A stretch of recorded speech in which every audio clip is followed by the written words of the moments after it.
So as we get ready for the quiz 2 here with our preview, as I was saying a moment ago, basically we're looking at the exact same that you're going to see here today as what's going to be on the quiz tomorrow, with a couple of additions. Because what have we been dealing with? We've been dealing with absolute value graphs, graphing them.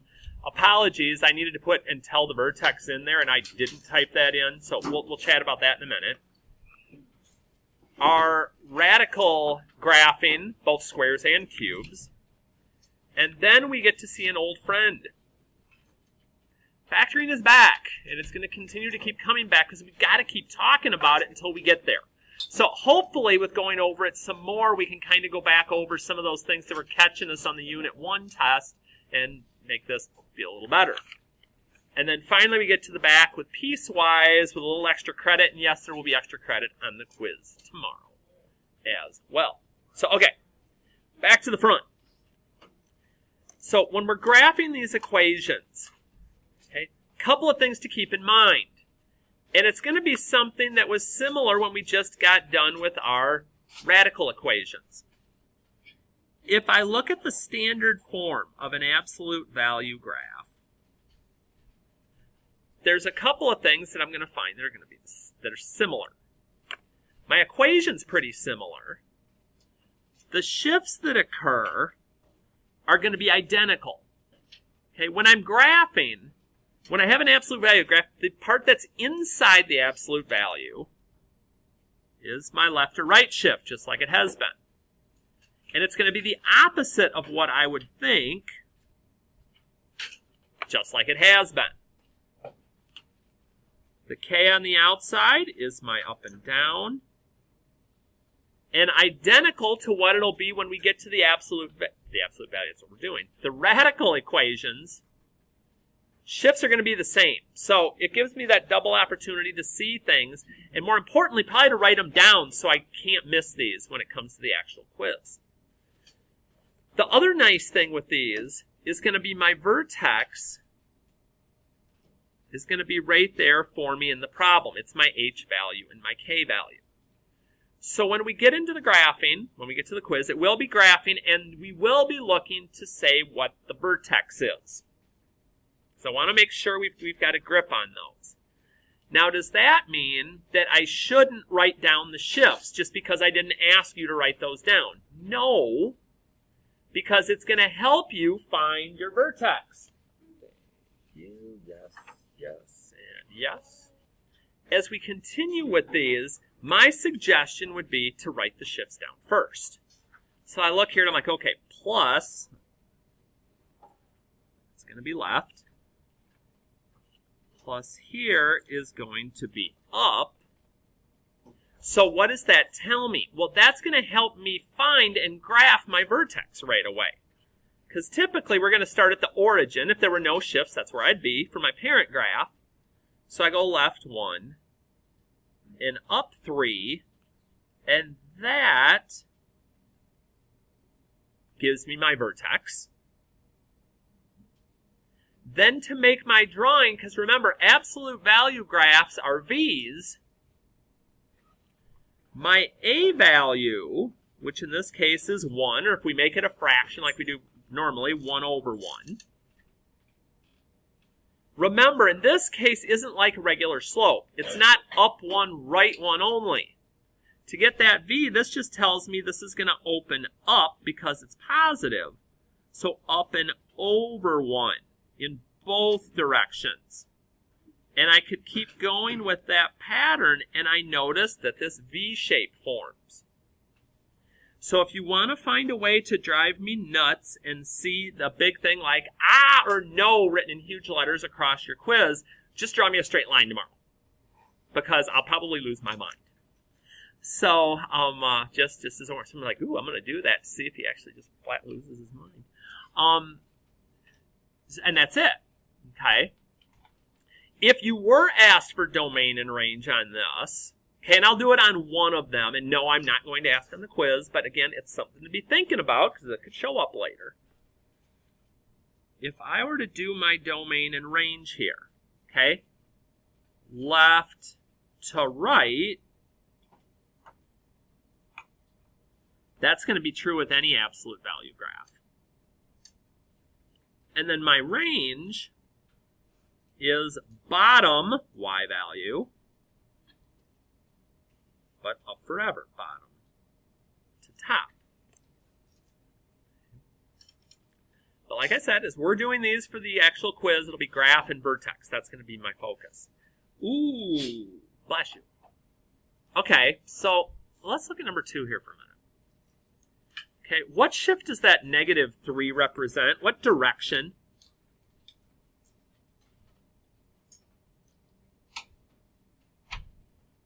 Right, okay. Right 3. Now, here's the question, though. You're like, okay, so right 3. My vertex, and I've noticed some of you doing this, and I want to make sure we talk about it here. If there's no value outside here, like there is here, that is not a 1. Okay, that would be for our A. But if we want to make them look all the same, I could put a +0 in there. Because if you look at your vertex point, you went right 3, but I didn't go up or down any. Okay, and my vertex is always going to be a coordinate point. My A value is 3 over 1. So again, we're going to be opening up. So it's up 3 and over 1. And that's the same in each direction.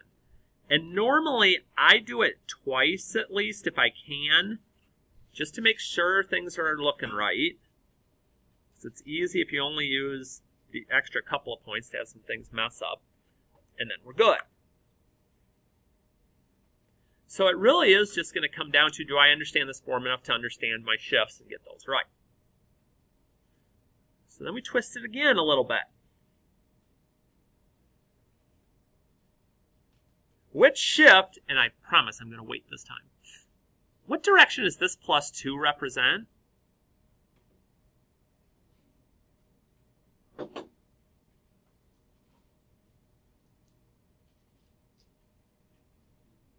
Okay. Up 2. So in this case, if I wanted it to look like these normally do, if I don't have a value inside the parentheses, the absolute value of x, I could write a 0 because I'm just going to go up 2. So my vertex, be careful, I didn't go left or right any, but I went up 2. Okay, and that makes a difference. So I get that set. My A value is still positive, so it's still going to open up. That's what it tells me. 1, 2, over, 1, 2, over, 1, 2, over, 1, 2, over. And I'm good. So it's just knowing some basic things that's going to make you really, feel better on these. All right, I'm going to do 4, and then I'm just going to kind of get the answer up and things for 5 so we can kind of keep moving so we don't go into overkill mode here. So I get to 4, and I go, okay. So I've got right 3, and I've got down 1. So right 3 and down 1. And why I always graph that first is now visually I can see where the vertex is besides just looking at the equation. So I went right 3 and down 1. 3, -1. Okay. This time, though, my A value is negative, which means it's going to open down 3 and over 1 each way.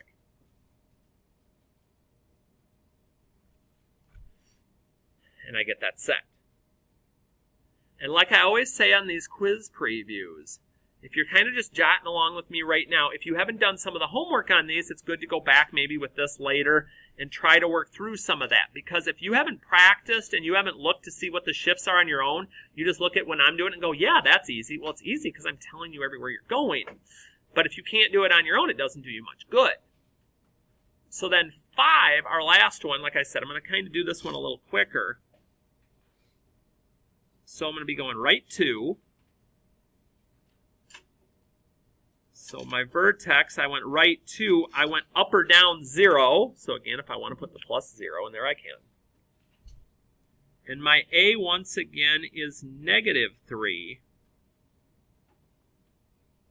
Which just means we're going to go down 3 and over 1 in each direction. But your key is knowing your shifts. If you know your shifts, this is going to be easier for you. If you haven't worked on them, it's going to be a little tougher, but there's still time. There's still time to be able to get that done and situated. Okay? So that's our absolute value graphs. So then we run into something we think is going to be a lot different, but it's not really. So when I get back here, identify the shifts, the domain, the range, the axis of symmetry. Okay. So several things to take into consideration here. One of which is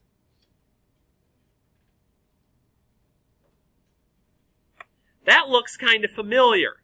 The only difference between this and the absolute value graph on the other side is the symbol that's around it. The shifts are the same. This is still left and right. This is still up and down. So it's like getting 2 for the price of 1. If you know your shifts on your absolute value graphs, you also know your shifts on your radical equations, which is kind of nice. Because now when you're actually required to put all of this stuff down, it should be easier to do. The only thing I really have to watch out for now is when it goes between square and cubed roots. So, I notice here, I don't see any value with the x here. I don't see any out here. So the first thing I know is that my first point is going to be at 0, 0. Now the next thing, and again, I'm hoping for some of you here, when we go to do our little chart thing, and again, the calculator will work, but I'm going to do it this way because we're capable of doing it this way. We're in square mode. Let me make reference to something you actually can use on the quiz. Now, it may not, you're like, why would I use my factoring sheet on the quiz? That doesn't make any sense.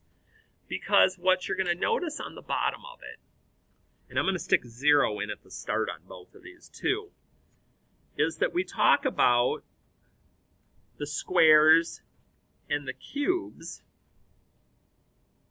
okay, that I'd use in my chart. That's where they're coming from. That's why we use these particular numbers. So here, that's why I'm using 0, 1, 4, and 9. And their square roots are 0, 1, square root of 4 is 2, square root of 9 is 3.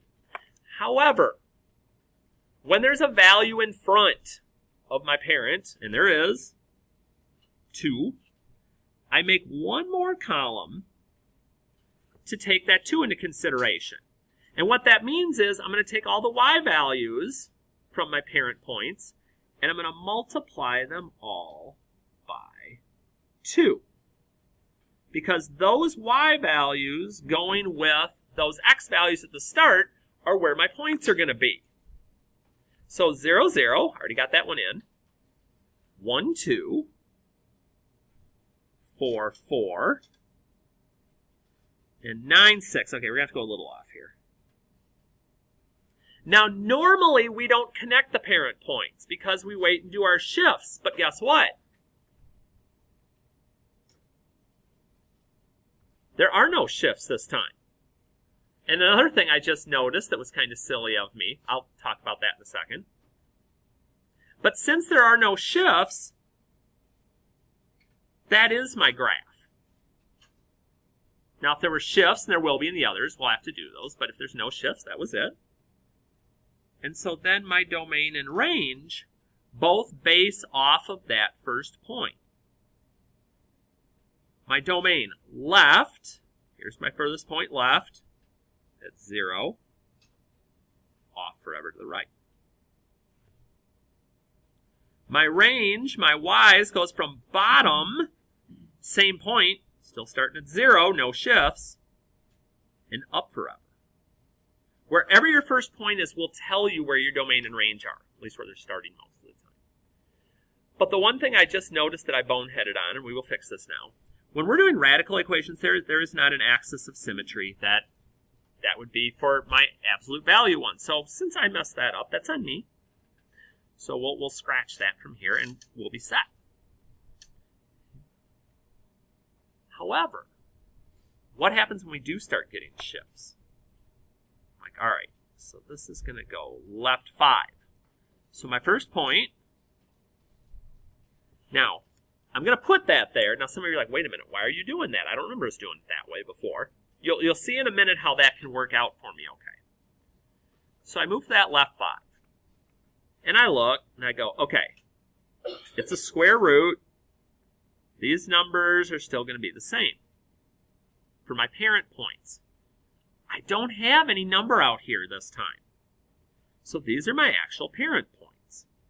At 0, 0, 1, 1, 4, 2, and 9, a little bit off here, but we'll be all right.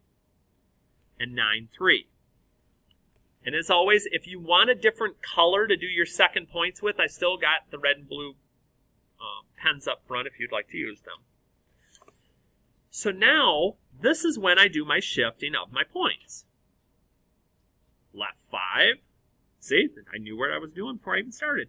1, 2, 3, 4, 5. 1, 2, 3, 4, 5. 1, 2, 3, 4, 5. And those are the ones that I'm going to connect. And so when I go to do my domain and range, again, lock in on that first point that you graphed. Because when I'm doing my x values left to right, okay, here's my furthest point to the left. Looks like my x is at -5. No coincidence that matches up with if you start at 0 and go left 5. That's where my domain starts. But it goes forever to the right. My range, I didn't move up or down any. So my lowest point is that same point, but it's the y value. 0. And up forever. So I just have to watch for that a little bit to see how that works. And so, as it is with any of these, my key is still going to be, do I understand my shifts? And I got to be careful. I'll have a lot of people tomorrow write this is going to be right 3, but that's not right. That's not under the radical. So it's down 3. And I'm going to go ahead and make that first point again like I did on the last one. Because I look at this and I go, okay, no number in front. It's just going to be my base points. I don't need to make my extra chart again. So 0, 0, 1, 1, 4, 2, and a little off, but we're okay. 9, 3. But what am I going to do with those parent points? I'm going to shift them all down 3. 1, 2, 3. Okay, there was my first point, so it still works.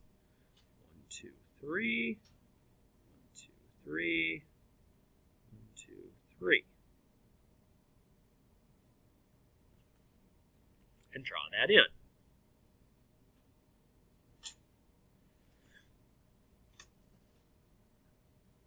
Domain and range. Again, the magic point is always that very first one. It's going to tell me everything I need to know. So left, it's my x value here. And that starts at 0. Why? I didn't have any left or right shift. So it moved 0. My range, which goes along with my up and down, same point, but I'm looking at the y value, which starts at -3, because I went down 3.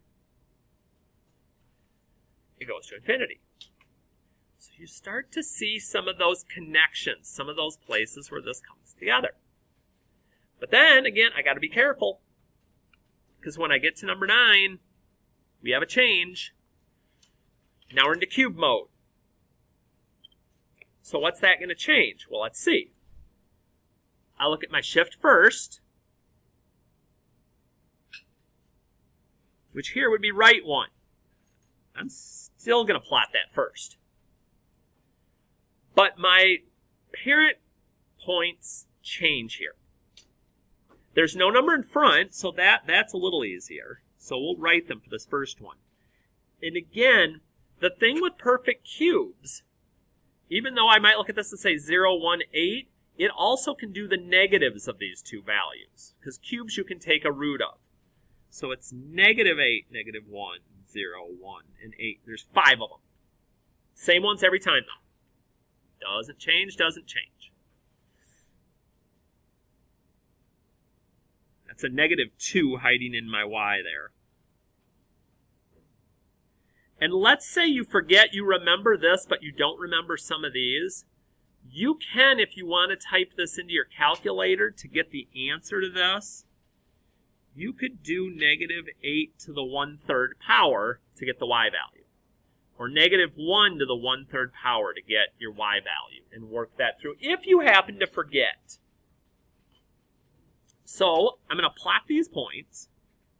Negative 8, negative 2, negative 1, negative 1, 0, 0, 1, 1, 8, 2. But then I'm going to shift them all. They all go to the right.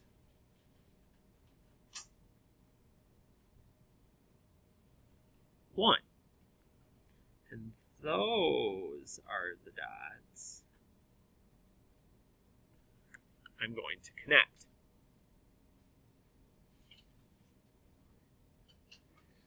Cool thing again about perfect cubes, the domain and range is the same every single time, no matter what your shifts are, no matter if there's a number in front or not, doesn't matter. It goes forever left and forever right. It goes forever down and forever up. Greatest thing ever about these.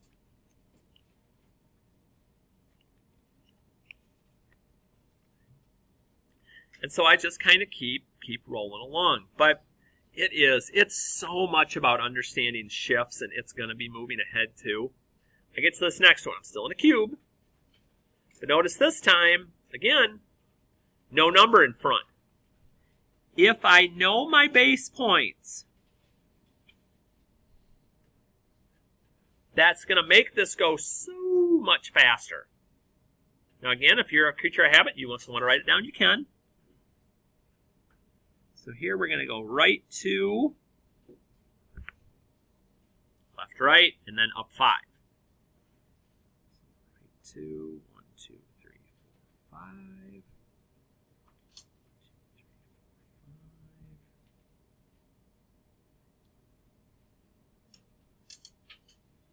4, 5. And then here we're guesstimating slightly.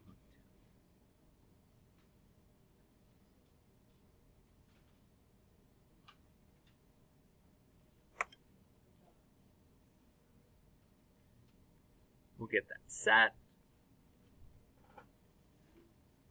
And again, I don't have to think on these. Domain and range, easy peasy.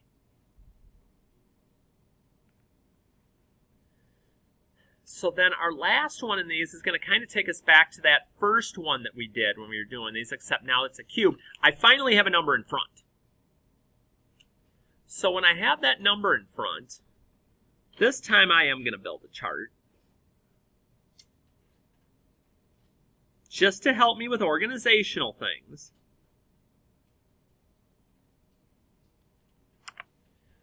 Because of that 2 in front, I need to multiply my y values by 2 to get that stretch that I need for my parent points.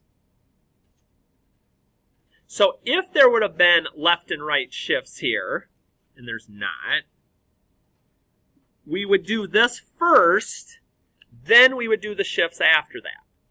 So, negative 8, negative 4, negative 1, negative 2, 0, 0, 1, 2, 8, 4.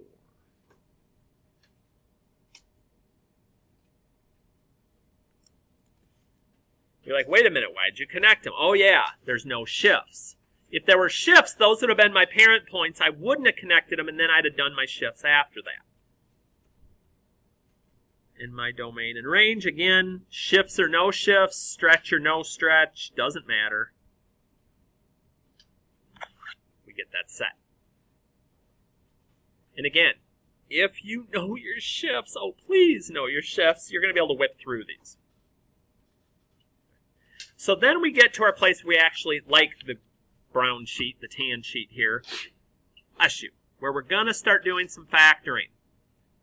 Now again, I can't stress this enough. You always, every single factoring problem you do, if there's something you can take out, factor out, divide out, you do it. Do not go straight to this and start sliding and dividing. Oh my gosh, that's going to make so much extra work. These are each divisible by 5. Now, it doesn't mean the 5 disappears. The 5 is going to go out front. Whatever goes into all of them is still a part of your answer. But I am going to divide all of my coefficients by that 5. But when it comes to the factoring at this point, this is the only part I'm factoring now. The 5 only is going to kind of sit here on the outside. So now the cool thing about the factoring was it took the 5 out of there. Now I can do like a diamond problem on it. I just got to find what multiplies to get the number on the end and adds to get the number in the middle. So I get my R and my R going here. I notice here it's a positive 21, which means they're both positive or both negative. It's a negative 10, which means they're going to be both negative. So what multiplies to 21? 7 and 3. Does that add up to 10? Mm-hmm. And I'm good. Again, if I need to use my chart or the calculator, I can mess with that. 13. Nothing in common, but I'm going to check. And it's got to be all my terms. Multiply and add. Everything is positives. That's nice. Let's see. Multiplies to 45. I'm hoping 9 and 5 would come to mind right away. Because that does add to 14. And we're good there. So basically what I'm telling you is between your brain and the chart. Okay, now let's say this one may be a little more different for some of you. Negative, we got one of each. So I've got negative 70. If you're like, okay, like we've said before, start dividing numbers in, starting with smaller ones into 70, until you start to look and go, okay, now it's going to be one of each sign, which means they're going to be 3 apart. That's too big, that's too big. Ooh, these are 3 apart. The plus tells me the plus is going to go on the bigger number. 10 minus 7 is 3. Negative 7 times 10 is 70. And that one's good. I got to think through this. And the other way you can double check when you get to the end, and I think this might be helpful for some of you, if you take your inside values and your outside values and then add them up, 10n minus 7n, they got to add up to that number in the middle. If they don't, we're in trouble. So it's just that way to double check. So then I get up towards 15 through 17. Nothing divides into all those. Uh-oh. This is going to be a slide and divide problem. It might be guess and check for some of you too. I've got some of you doing this in many different ways, but we'll do one each way, okay? So let's say we decide, I'm actually going to do guess and check on this one. I'll do slide and divide on 16. Because here's why I said that. How many ways can you multiply 2 numbers to get to 5? 1. 5 and 1. There's no other choices. How many ways can I multiply to get 2? 1. Okay. So here's what I've got to think about. When I do my inner and my outer, I need it to add up to -9. So if you have a pencil available, otherwise maybe you just do it to the side like I will here. And you're like, all right, so 5n, let's say I do 2 and 1, and I don't know, plus and minus. Well, 5 and 2 isn't going to get me to 9. So I'm like, okay, let's try again over here. 1 and 2. That's going to get me 1n. That's going to get me 10n. Okay, now we're in business. I can make this get to -9. I want this to be -10. So for that to be -10, this becomes negative, and this becomes positive. Now, if you're a creature of habit, and you're like, nope, nope, nope, nope, nope, nope, nope, I've got to do slide and divide, that's fine. You could do it on that one. But we are going to do that on 16 and 17, just so we can kind of get you thinking a little bit. So if we go slide and divide, and you should have an example of this on your brown sheet. If you don't, well, where were you?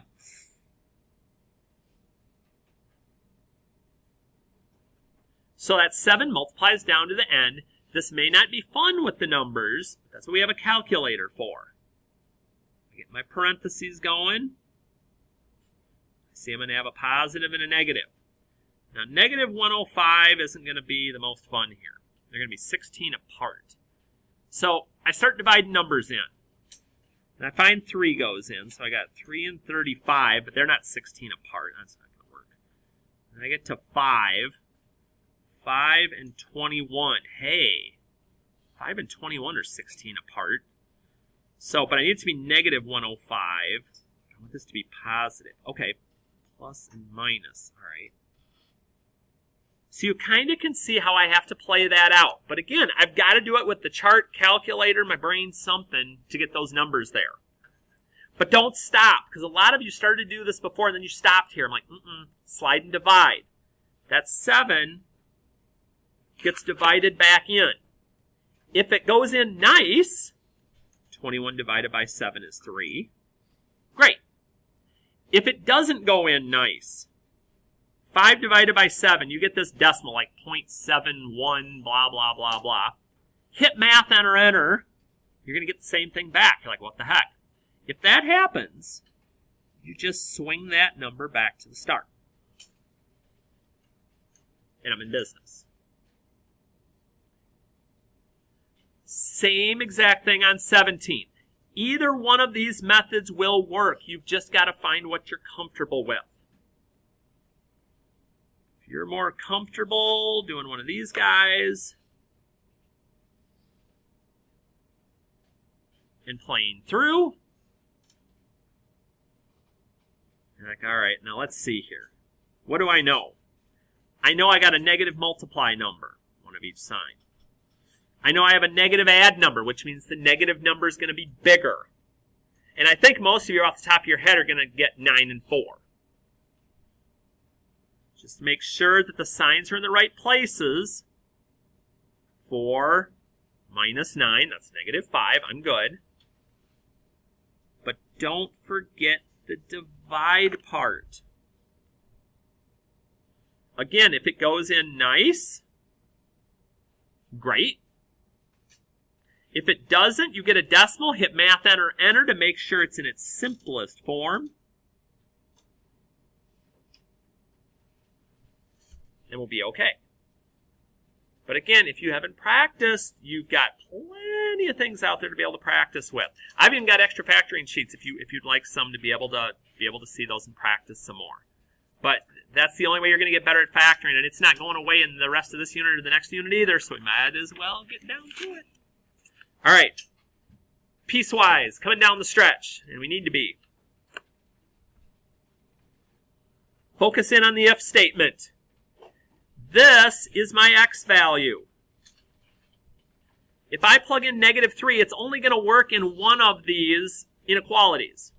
Is -3 less than 0? Yes. Slide over to here, and whichever one it works for, that's where I'm going to slide in my x value. -18 minus 1, -19. I'm done. And so for each of these, 0 is not less than 0. Now 0 is not greater than 0 either, but it is equal to. Plug in the 0. 7 times 0 is 0, plus 3 is 3. And I just keep rolling along. 4 is not less than 0. 4 is greater than 0. So you're only plugging into one expression. You're not doing both. Just the one that works here. And that's why you've always got to look at that first. All right. Piecewise. Oh, piecewise. I think we finally found at the end what works best for a lot of you. If you are an erase person, a graph and erase, that's fine. If you're not, here's what we've been looking at. We do a little chart. And we say, okay, whatever number's here in the inequality, that is where I start. Whatever little arrow in front of me tells me, it tells me two things. One, is it going to be open or closed? If there's no line under, it's open. And less than, when x is pointing at x, means we're having values that go to the left. And I've busted this out on many of an occasion. If you need to draw one on the paper, you can. If I start at -1 and go left, the next two values are -2 and -3. Those are the values I'm going to use to make my line. And at this point, I could plug this into the graphing calculator, but seriously, -1 plus 3, I think we can handle that. -2 plus 3, -3 plus 3. And I've got my points. -1, 2, open circle. -2, 1, -3, 0. And you always start at that first point and connect the dots. Okay? The calculator using the table would do the same thing as long as you know what direction you're looking for your numbers in. You could type that into y equals. Same thing here. Still starting at -1. This time the or equal to is underneath, so I know it's going to be colored in. And x is greater than. Greater than goes to the right. So if I start at -1, I'm going to the right. 0 and 1 are going to be my next two numbers. Plug them in. -1 times 2 is -2. -1 is -3. And again, you can use the calculator in the table if you want to. 2 times 0 is 0. -1 is -1. 2 times 1 is 2. -1 is 1. So -1, 3. Oops, -1, -3. I got to read my own writing here. 0, -1, 1, 1. Boom. And we're good. But again, like I said, you can go to the y equals and type this in, but you've still got to know what numbers you want, because you can't just draw a line all the way through. They have to start at this value. These both had to start at -1. If they start anywhere else, it's just flat wrong. Now, one more. Starting at 3, closed in circle because they are equal to, less than is left. So if I start at 3 and go left, I'm going to get to 2 and 1. 3 minus 1 is 2. 2 minus 1 is 1. 1 minus 1 is 0. And you can see how it's easier to get on a roll with this. You just got to have a little background in what it is you're up to. And I especially wanted to do this one because of this situation here. Okay, x is greater than 3. Greater than means the numbers are getting bigger. We're going to the right on a number line, which means our values are getting larger. Open circle. You're like, wait a minute, there's nowhere to put the x. Okay, I cannot create an x here. I cannot make this 2x on my own. That literally means the y value is 2 for all of those if there's no variable. If it's just a number, that's the number. If I go to 3, 2, you're like, there's already a dot here. Okay, that's fine. Just leave it there. Plot my other 2 points. Draw my arrow out. Again, not bad. Not bad, not bad. So then the extra credit at the bottom. And again, it'll be extra credit tomorrow as well. Create, the equations here. So, we talked about this before. Figure out the inequality part first. So I look at this first line. I look to see, where does the line start? It starts at 0. This one's going to the right, which means it's greater than. And it looks like the dot's closed, so I'll put the line underneath. What about the equation? I got to know my y-intercept. Here it is, because here's my y-axis. It looks like it's at -1. What's my slope? I got 2 points to work with. 1, 2, 3, and over 1. So up 3 and right 1. First equation's done. I go to the second one. It's, again, starting at 0. Left is less than. And if you want to, I wouldn't count this wrong. Normally, only one of these is going to have the or equal to. But if you put it on both because they joined at that same point, I'd understand, but you don't need to. My y-intercept is still at -1. But this time, I go up 2 and left 1. And I'd be done. I'd have my extra credit. I can't say it enough. If you haven't been practicing, you got one more night to do it. And we're going to get done in class with this. So unless there's paperwork that tells me otherwise, you're going to get done in the 46 minutes tomorrow. I don't want to hear excuses. So study up. If you need any other worksheets to do better, let me know. And